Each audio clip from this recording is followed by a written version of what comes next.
Morning, everyone. Welcome to this Tuesday takeaway, our last one of the year, and I'm delighted to welcome Citation, a new partner for next year for PADSIS, which I'm really excited about. I've got Ian McLeish, who I've been working with for 6 to 9 months to develop this partnership. He is the head of new partnerships at Citation, and James Brown, who's the Health and Safety Director for the South area. So, welcome, guys. Thank you very much for joining us. And Ian, maybe you'd like to just explain a little bit about what you do at Citation. Yeah, no problem, Chris. First of all, I'm looking forward to working with yourselves. We've had probably the last 10 years, we are quite large in the education sector.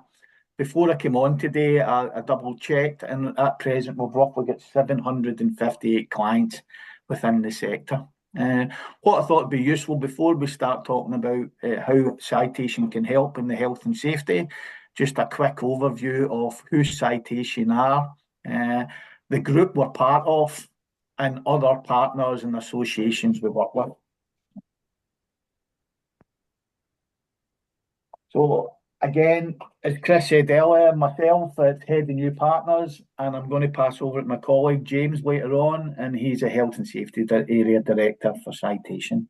So Citation at the moment, the bit that myself and James are involved in is Citation, HR, employment, and health and safety. We're part of the Citation group, and as you can see from the slide, I'm not going to go through it all, but we have been growing the last 10, 15 years, and we've got lots of different companies within the group that deal with compliance. Our vision is to try and make compliance as easy as possible in one platform. So as you can see there, we've got citation, we've got ISO certification, we've got cyber, we've got UCheck. So we look at what a normal business needs and trying to then in compliance and to make it as simple as possible. Where did we come from? We started in 1995, and as you can see there through the graph, we've obviously been buying companies with mergers and acquisitions since. And at 2025, we're obviously in Britain, Canada, and Australia. Um, So the bit that myself and James are involved is citation. So I'm head of new partnerships. And we basically deal with roughly 50,000 clients.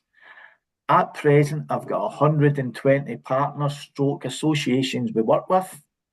We've roughly got 900 barristers, solicitors, and James in the health and safety. And the big thing that we're proud of is we're sitting at 4.8 in Trustpilot. To give you an idea of some of the organisations we work with, I've put the slide up. So as you can see there, we're dealing in lots of different sectors. NDNA being one of the big ones in the child nursery, RICS, BICS, etc., and BIFA. So we're well versed in lots of different sectors.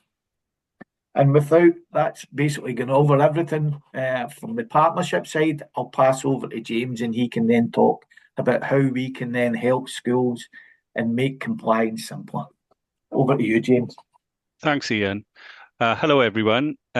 So I think it's fair to say that unless you know you're not doing something right, it's not possible to put it right.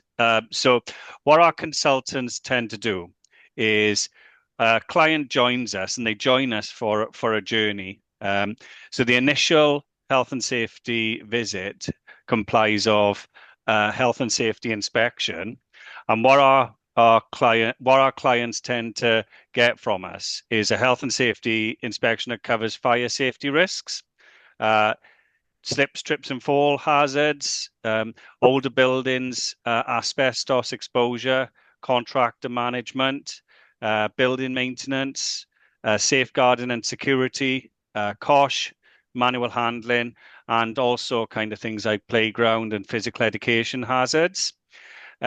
Now, we carry out a full gap analysis during the initial inspection. What we tend to find in a lot of schools is issues with things like building maintenance and contractor management. So once we identify those gaps, we deliver the client a health and safety report, which is a tool for them to ensure that they can work through those actions with our expert knowledge to put those things right. So that covers off your compliance. In terms of risk assessment, you've got access to our Atlas system. Now, on that Atlas system, you've also got access to a number of template risk assessments that can be utilized and changed to meet that particular environmental need, and they are built and produced using health and safety experts. You also got access to a useful documents and templates section, which currently holds tens of thousands of documents that can be filtered through and can be downloaded and used for your particular site. Okay, so that enables you to gain compliance in terms of document reporting. A lot of our health and safety inspections are aligned with things that the health and safety executive may bring up. If they were to do an inspection or if there were an accident, we enable you to close any non-compliance gaps, which ensures that should you have an accident to report to the HSE that you've gone as far as you possibly can to ensure that you're compliant in various areas. Additionally, you've got access to training, full health and safety support through our 24-hour a day, 24-hour, 7-day advice line. And you've got access to a local consultant as well. So we've got national coverage. I myself have got approximately 50 to 60 safety and fire practitioners in my team, and we've got exactly the same in the northern team as well. Okay, we produce health and safety policies should you wish to use them, and we also support you through on-site support. So if you needed any additional support in terms of helping you create your risk assessments, helping you create your policies, then we would be there to help you as well. Okay. In terms of supporting you through inspections, if we go there first as your independent assessor, your independent inspector, for example, it really genuinely puts you in a good stead for any more formal inspections through, kind of other formal channels. In terms of my own experience within the education sector, I always find that schools that are having us to carry out inspections for them initially, they get gradually better year on year, and they generally do better in other inspections as well, more formal inspections. Okay. So that's in a nutshell what we do. It is a journey that we take you on when you join us. In general, your first inspection is always going to be the one where we find the most. But in my experience, you gradually get better as you progress through the journey with us. Okay. That's brilliant, James. Now, And that's me, Danny. Yeah. Okay. I just wanted to add there from my point of view, I think, as we discussed earlier, compliance is such a hot topic for schools at the minute. And obviously, schools are very, very good on the safeguarding side of things. But I think the physical compliance, particularly for directors of sport, is something that we need to improve on. As you alluded to, we will have ISI inspections. There is a compliance inspection as well as a full school inspection. And, I know risk assessments is the dread of many directors of sport. And I can say, as a director of sport myself, when I work with compliance, I was a teacher for 32 years, director of sport for 20 odd. I went on a 1 day course to write a risk assessment, so director of sport, we are not the experts.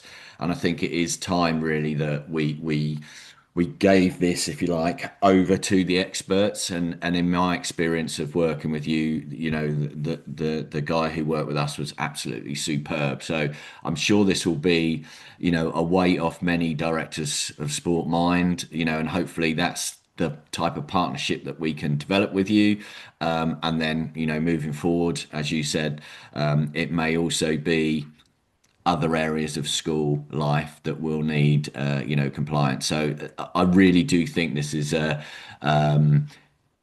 know, a great opportunity for directors of sport to have the confidence that their risk assessment and their safety is fully compliant by experts. And as I say, working with you in the past, I thought it was excellent. So I really, really appreciate that. And as I'm also looking forward to the partnership, and hopefully we can support more and more directors of sport in that area. I think the other thing, Chris, as well to add as part of the partnership is on a weekly basis, what we'll send out to yourself is basically meal merges or anything that's changed in health and safety. Yeah, You then can decide whether it's relevant for yeah, sport or the schools, and you can then send it out. So what you will then get is updates all the time or brilliant. anything new it's changing in health and safety. Yeah, As also the other thing we'll do is at the upcoming conference in September again, we're more than happy to then book guest speakers. yeah, And what we'll then talk about is anything new that's happened within health and safety, and more importantly, anything else that's coming over the hill as well. So it'll keep the association up to speed with everything that's changing in health and safety yeah. at present, and obviously more importantly, what's moving forward. That's brilliant and so helpful. And you know, we can share that in our weekly newsletter on email. As you said, you'll be at our conferences and you very kindly offered to do some webinars because some schools will take this on, some schools won't. But I think even for me, if the next school I worked at didn't use citation, I've already upskilled myself by working with you as well. So, you know, there's a lot of great stuff there. And, you know, as I say, I think something a lot of directors of sport dread and something that this will be really, really helpful with. So I just want to thank you both for your time this morning, and as I say, look forward to working with you in the years ahead. Yeah. Again, I just want to thank you for the opportunity to be able to speak to yourself and the schools within the association. I'll second that. I'll second what Ian said as well, Chris. Thank you very much for allowing us to have the opportunity today to speak to you. Brilliant. Thank you.